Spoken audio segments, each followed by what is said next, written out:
The air hung thick, with a biting, chemical tang as Kael adjusted the straps on his respirator, the hiss of filtered air steady in his ears. Around him, the landscape shifted from the familiar metallic sprawl of the floating city's lower levels to a forbidding stretch of cracked earth and twisted, corroded remnants. This was the Forbidden Zone, a place whispered about in scavenger circles but rarely dared. Here, beneath the toxic fog, lay secrets that the city's rulers had long tried to conceal. Beside him, Iran moved with a cautious grace, his thin frame almost swallowed by the folds of his worn lab coat. The scientist's glasses caught the dim light from the flickering flashlight as he scanned the ground, eyes sharp despite the exhaustion etched into his face. "We're close," Iran murmured, voice barely above the mechanical drone of their breathing apparatuses. The readings suggest something just beneath this layer, artifacts older than anything the city archives mention. Kael's gaze swept the horizon. Jagged metal shards jutted from the ground like the bones of some ancient leviathan, all warped and rusted by years of neglect and exposure. The sky above was a sickly blend of muted purples and grays, the sun a dim glow behind clouds heavy with toxic rain. Every step forward was a reminder of the risk, the ground unstable, the air laced with poisons that no filter could fully purge. They moved slowly, alert to every creak and groan of the earth. Kael's scavenger instincts sharpened. The faintest crack, a shifting shadow, told stories of decay and danger. "Keep close," he said softly, eyes darting to the dark shapes lurking in the fog. Iran nodded, crouching suddenly by a half-buried object. His gloved fingers brushed away layers of contaminated soil, revealing a surface etched with strange symbols. "Look at this," he breathed. The artifact was a fragment of a larger structure, its faded carvings glowing faintly under their lights, a relic from a time before the skies had turned iron and the earth had become poison. Kael felt a chill that had nothing to do with the cold. How could this have been hidden? Why bury it here? He wondered aloud. "Because the truth is dangerous," Iran replied, voice heavy. "If people knew what was really buried beneath their feet, the experiments, the betrayals, it could shatter everything." Suddenly, the ground trembled beneath them. A low rumble echoed through the fog, dust cascading from the skeletal remains of a collapsed platform overhead. Kael reacted instantly, pulling Iran out of the way as debris tumbled down. Heart pounding, they scrambled to safer ground, the fragile earth threatening to swallow them whole. "We can't stay here long," Kael said, voice tense but steady. "The city's collapse is coming faster than we thought." Iran wiped sweat from his brow, eyes alight with a mix of fear and determination. "But this discovery, it changes everything. If we can bring this to light, maybe there's a chance to fix what's broken." They pressed on, the artifacts growing more numerous and complex as they ventured deeper. Each piece told a fragment of a forgotten story, a world that had once thrived on the surface, undone by hubris and greed. The weight of that truth settled heavily on Kael's shoulders, mingling with the urgency of their mission. As the sun dipped lower, casting long shadows across the landscape, the two stood at the edge of the zone, overlooking a vast expanse of ruins swallowed by the poisoned earth. The sky, a bruised canvas of oranges and purples, seemed to weep for what had been lost. Kael's fingers tightened around the artifact in his pack, his mind racing. "We have to bring this back," he said, voice low but resolute. "People need to know." Iran nodded, eyes reflecting the dim light. "Then we're ready for what comes next." Together, they turned back toward the city, hearts heavy but their purpose clear. Beneath the surface, the past waited, and with it, the hope of a future reclaimed from the iron skies and poisoned earth. The journey was far from over, and the dangers ahead only grew sharper. But for Kael and Iran, the discovery beneath the toxic soil was a beacon, a fragile spark of truth in a world on the brink. As they disappeared into the mist, the distant rumble of the floating city's failing engines echoed like a warning. The sky was darkening, and the secrets beneath would soon demand reckoning. Yet amidst the shadows, a stubborn hope flickered, one that would drive them to face the abyss, no matter the cost. The story of their world was buried deep, but it was far from finished. The rebel hideout was a cavernous shell beneath the city's fractured steel skeleton, where muted lights cast long shadows over the cracked concrete floor and scattered remnants of forgotten technology. The stale odor of oil and rust mingled with the faint metallic tang of recycled air. Within this fragile sanctuary, the tension was palpable, thick enough to choke the breath from anyone who dared linger too long. Lyra stood with her fists clenched so tightly her knuckles blanched white, her short-cropped red hair glowing in the flickering light of a battered lantern. Her eyes burned with a fierce intensity, a reflection of the fire that had driven her since the day the city began to crumble. "We can't wait," she said, her voice sharp and urgent. "Every moment we hesitate, the governor tightens his grip. They're slaughtering our people, and all we do is talk. We need to strike back hard and fast." Iran, seated across the table, adjusted his glasses nervously, the thin frame slipping down his narrow nose. His lab coat, worn and stained from days of toil, seemed at odds with the harsh surroundings. "Lyra," he replied, his tone measured but firm, "I understand your anger, but rushing into a battle we're not prepared for will only lead to more deaths. We must be methodical, gather more intelligence, and find the weaknesses in their defenses. If we lose our people now, there may be none left to fight later." The words hung between them, a chasm wide enough to swallow their fragile alliance. Kael watched them both, feeling the weight of every gaze falling upon him. He was the reluctant leader now, thrust into a role he neither sought nor desired. His lean frame was tense, shoulders hunched beneath the patchwork scavenger gear that had become his armor. His dark hair, usually unkempt from months of survival, fell messily over his brow as he rubbed a hand tiredly over his face. "Enough," Kael said quietly, his voice steady but carrying the undercurrent of exhaustion. "This isn't about who's right or wrong, it's about what keeps us alive. We can't afford to fracture now, not when the city is already breaking apart around us." Lyra shot him a glare, but her voice softened. "So what then? We wait for the governor to crush us?" "No," Kael answered. "We find a way to fight smarter, not just harder. Iran's right that we need more information, but we also can't sit still and be slaughtered. We have to balance both." Iran nodded, relief flickering in his eyes. "If we coordinate our efforts, combine intelligence gathering with targeted strikes, we might stand a chance." The room fell into a tense silence, each rebel weighing the fragile truce. Outside, the distant rumble of Sky Raiders' engines echoed through the fractured cityscape, a harsh reminder of the dangers pressing in from all sides. The sound vibrated through the metal bones of the floating city, a dreadful herald of the conflicts to come. Kael moved to a battered map spread across the table, fingers tracing the jagged lines of the city's fractured sectors. "We can't afford to lose focus," he said. "Not now. We need to protect the people caught in the crossfire, the innocents who have nowhere else to go." Lyra's fiery gaze softened, though the fire in her eyes remained. "Then we do it together. But if anyone betrays that trust, I won't hesitate to act." Iran's thin lips pressed into a firm line, understanding the gravity behind her words. The fragile alliance was held together by threads of trust, and each rebel's conviction was both their strength and their vulnerability. Kael took a deep breath, feeling the weight of leadership settle more heavily on his shoulders. The path ahead was uncertain, fraught with peril not just from the government's forces, but from the fractures within their own ranks. Yet beneath the tension, a spark of hope kindled, a hope that despite their differences, they could forge a future from the ruins. As the distant engines roared louder, signaling an approaching threat, Kael's gaze hardened. "We have no choice but to stand united. For the city, for the earth beneath us." The chapter closed with the rebels preparing for the storm ahead, their fractured loyalties tested, but their resolve unbroken, the fragile alliance teetering on the edge of either salvation or collapse. The rebel hideout was quieter than usual, but the silence was heavy, oppressive.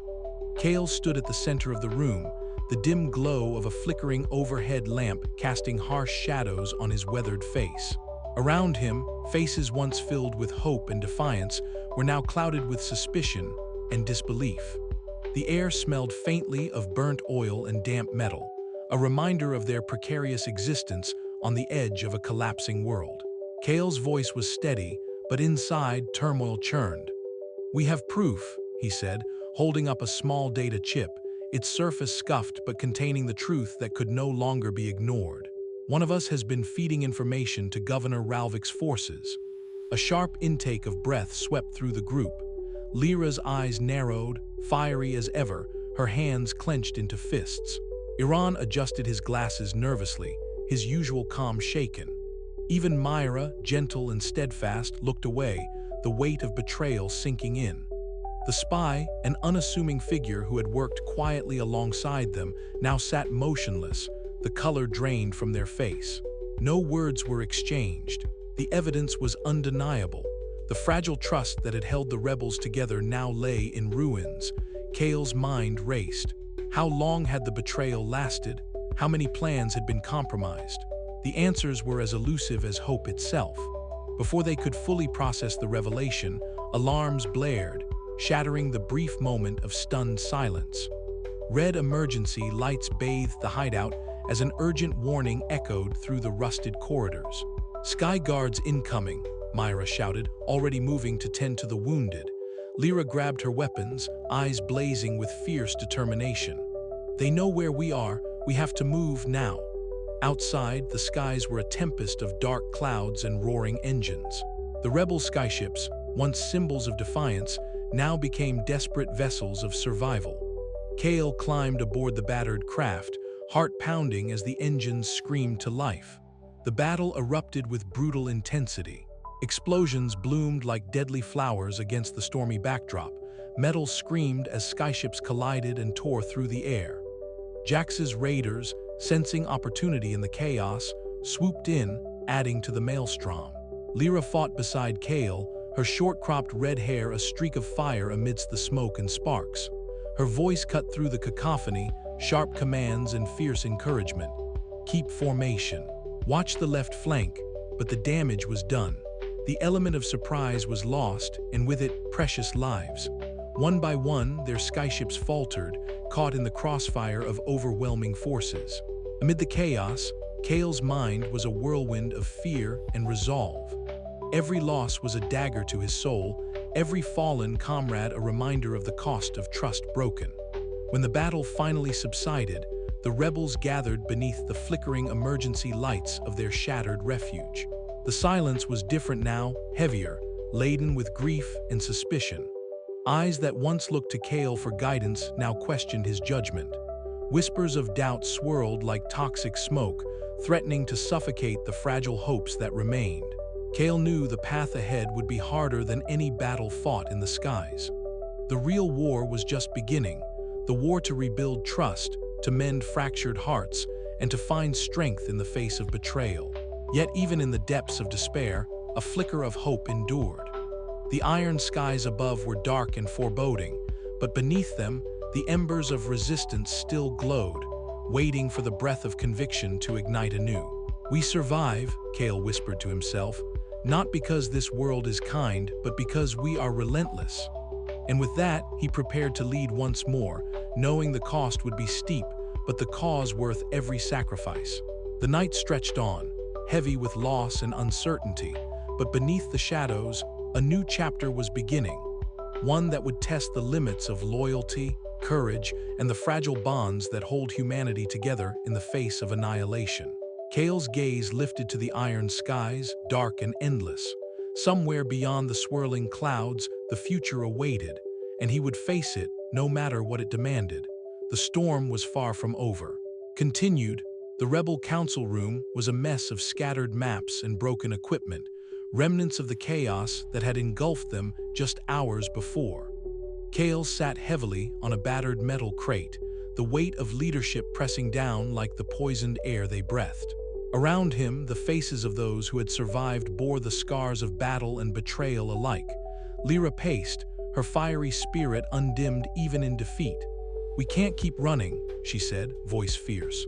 "Ralvik's spies have us cornered. We need a new plan, something they won't expect." Iran, ever the voice of reason, nodded slowly. "We must assume more spies exist. The leak that led to this attack could be part of a larger network. Our information is compromised. Myra tended quietly to the wounded, her hands gentle yet steady. Trust is shattered, she murmured. How do we rebuild when every shadow could hide an enemy? Kael looked around the room, meeting each gaze. The question echoed within him. Leadership was no longer just about strategy, it was about healing, about bringing broken people back from the edge. We start by finding the truth, Kael said finally, voice steady despite the turmoil inside. We root out the spies, mend our fractures. We fight not just for survival, but for the future we believe in. A tentative nod passed through the group. The road ahead was uncertain, but surrender was not an option. Outside, the iron skies rumbled, a grim reminder that their enemies watched from above. But below, in the hearts of the rebels, a spark of defiance smoldered, ready to ignite once again. Kael stood, feeling the weight of every lost soul and every hope that still lingered. The silent betrayal had cut deep, but it had not broken them. Not yet. And as the first light of dawn crept beneath the heavy clouds, Kael made a silent vow. No matter the cost, he would lead them through the darkness toward whatever dawn awaited beneath the iron skies. The fight was far from over, and the true battle for their world had only just begun. The storm was gathering. The sky trembled first, a low, ominous rumble that rolled across the vast expanse of the floating city like a warning thunderclap. Kael's gaze lifted instinctively from the shattered panel he was scavenging. His breath caught as the distant hum of the city's giant engines faltered, a sinister groan threading through the air. The sections of the metropolis, those colossal iron leviathans suspended above the poisoned earth, shuddered violently, their intricate lifelines of cables and supports straining under invisible forces. Suddenly, a horrendous crack split the air, sharp and final. Kael's heart hammered as he saw a massive segment of the city's lower-tier fracture, a gaping wound tearing through the steel and glass. Screams erupted around him, an unrelenting tide of panic and terror. The ground beneath their feet, once a stable platform in the skies, betrayed them, crumbling and dropping with terrifying speed. Dust and debris clouded the air, blurring the skyline with choking ash. Kael moved without hesitation, instincts honed by years of surviving the city's cruel edges guiding him through the chaos. The sharp tang of burnt ozone and twisted metal filled his nostrils. He dodged falling beams and shattered panels, his scavenger's hands pulling at wreckage to free trapped civilians. "Help! Over here!" a voice pierced the din. Kael followed the cry to a collapsed walkway where a young woman lay pinned beneath a twisted girder. Her eyes, wide with fear, locked with his. He gritted his teeth and heaved the metal away, fingers scraping against sharp edges. The weight lifted, and she gasped, clutching his arm. Nearby, Lyra's voice crackled over a battered comlink. "Kael, I'm en route with the skiff. Hold on to those survivors." Her tone was steady, fierce even, cutting through the turmoil like a beacon. Kael's respect for her courage deepened with every desperate moment. He glanced up just in time to see her skiff slicing through the thick smoke, weaving nimbly between the falling debris and twisted structures. Her red hair was aflame against the gray sky, a symbol of hope amid ruin. The roar of the engines battled with the screams and groans of the breaking city, but Lyra's presence was a promise. They were not yet defeated. In the command chamber high above, Governor Ralvik stood rigid, his sharp eyes narrowed as the chaos unfolded on the holoscreens. His voice was cold steel as he barked orders to his elite sky guards. "Contain the panic. Secure the perimeter. No one leaves without authorization. We cannot afford total collapse." Ralvik's face betrayed a flicker of unease, quickly masked by austere resolve. The city was his dominion, a fragile order he had fought decades to maintain. Yet beneath his unyielding exterior lay a growing dread. The city's failures were accelerating, and with them, the threat to his power. Back on the fractured platforms, Kael's hands were raw and bleeding, but he refused to stop. Each life saved was a victory against the despair threatening to consume them all. He pulled another survivor from the wreckage, a small boy, eyes wide with shock, clutching a battered toy. Kael's voice was gentle despite the chaos. "You're safe now. We're getting you out." The collapse had shattered more than steel. It cracked the very illusion of safety that had held the city's inhabitants captive. Whispers of rebellion spread like wildfire, fueled by the tangible proof that their floating sanctuary was failing. Kael knew this moment would change everything. "We can't keep living like this," he murmured, eyes scanning the horizon where the city's lights flickered uncertainly. "Something has to give." The survivors gathered at makeshift shelters, their faces etched with grief and fear, but also a flicker of determination. Lyra's skiff touched down amid the crowd, and she was already organizing triage with Myra, the medic whose calm presence was a balm against the storm. "We need to move fast," Myra urged, bandaging wounds with practiced hands. "The city's still unstable. Aftershocks could come at any moment." Kael nodded, the weight of responsibility settling heavily on his shoulders. The disaster was a brutal reminder of the stakes. They were fighting not just for survival, but for the future of humanity itself. As night fell, the city's fractured silhouette against the darkening sky was a stark testament to fragility. Yet amid the ruins, Kael's resolve hardened.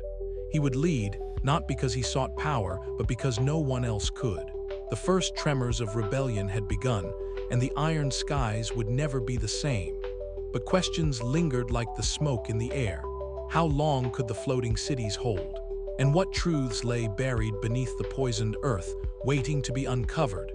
Kael's gaze drifted downward, toward the hazy, toxic ground far below. The answer might lie there, hidden in darkness, waiting for those brave enough to seek it. The city trembled again, but this time, so did the hearts of its people. Change was coming, and Kael would be at its center. The sky overhead was a bruised canvas of darkening orange and purple, the last light of day bleeding through the fractured expanse of the floating city. Kael crouched low behind a jagged piece of twisted steel, his breath shallow and controlled, each inhale tasting of rust and dust. Beside him, Lyra adjusted the grip on her makeshift rifle, her eyes sharp and wary, scanning the horizon as the distant rumble of engines grew louder by the second. "They're coming," Lyra whispered, her voice taut with urgency. "Sky guards, elite units." Kael nodded, muscles coiling with a mix of fear and determination. The city was a fragile beast, its iron bones creaking under the weight of neglect and decay. Every day brought new threats, but none as imminent as the arrival of Ralvik's enforcers. The governor was tightening his grip, deploying his elite sky guards to snuff out the flickering embers of rebellion before they could flare into a blaze. The roar of jet engines sliced through the thickening air, a piercing sound that set Kael's heart hammering. Shadows darted across the ruined platforms, the silhouettes of government fighters moving with ruthless precision. The rebels were outnumbered and outgunned, but retreat was not an option. "Ready?" Kael muttered, his voice barely audible. Lyra's fierce gaze met his. "Always."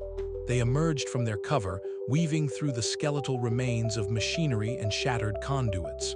The city's hollow bones echoed with the distant blasts of pulse weapons and the sharp crackle of comms chatter. Explosions blossomed in the distance, sending showers of sparks raining into the toxic sky.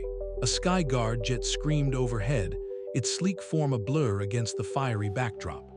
Kael felt the wind shift as a volley of pulse blasts tore through the air, striking the platform mere feet away. He shoved Lyra down just in time, the shockwave rattling their bones. "Move," Lyra hissed, dragging Kael toward a narrow passageway between rusted walls. Their boots clattered against the metal grating as they sprinted, the sound swallowed by the chaos around them. Behind, the enforcers pressed forward, their footsteps a relentless tide of oppression. Kael's mind raced, calculating odds and options even as adrenaline surged through his veins. Above the battle, in the cold, sterile command center, Governor Ralvik stood like a statue carved from ice. His sharp features were illuminated by the cold glow of hollow screens displaying the city's fractured zones and rebel positions. The hum of surveillance drones filled the room, an unceasing reminder of his reach. "Increase patrols," Ralvik ordered, voice clipped and commanding. "No quarter. These insurgents threaten the order we've fought to maintain." His advisors nodded, their expressions a mix of fear and obedience. Ralvik's iron will was the fragile glue holding the city's elite together, his belief that control at any cost was the only path to survival. Back in the shadows of the crumbling city, Kael and Lyra found a brief respite. Their breaths came in ragged bursts, faces streaked with grime and sweat. Around them, the distant sounds of battle ebbed and flowed like a storm at sea. "We can't keep running," Kael said, voice low, eyes scanning the horizon for movement. Lyra's jaw tightened. "Then we don't. We fight. For every scrap of sky we still hold." The weight of their choices pressed down on them, yet beneath the exhaustion flickered a stubborn spark of hope. The rebellion was no longer whispered in shadows. It roared across the iron skies with the promise of change. But with every skirmish, the lines between friend and foe blurred, and the cost of defiance grew heavier. As night began to shroud the city in darkness, Kael looked up at the looming silhouette of the floating metropolis, its fractured spires piercing the stars. The battle lines were drawn, and the fight for the future of their world had only just begun. "We survive," Kael vowed, "or we fall together." The echoes of that promise carried through the iron skies, a challenge thrown down in the face of an unforgiving world. And somewhere in the shadows, Governor Ralvik watched, the cold glint of power and fear intertwined in his gaze. The city held its breath, teetering on the edge of chaos.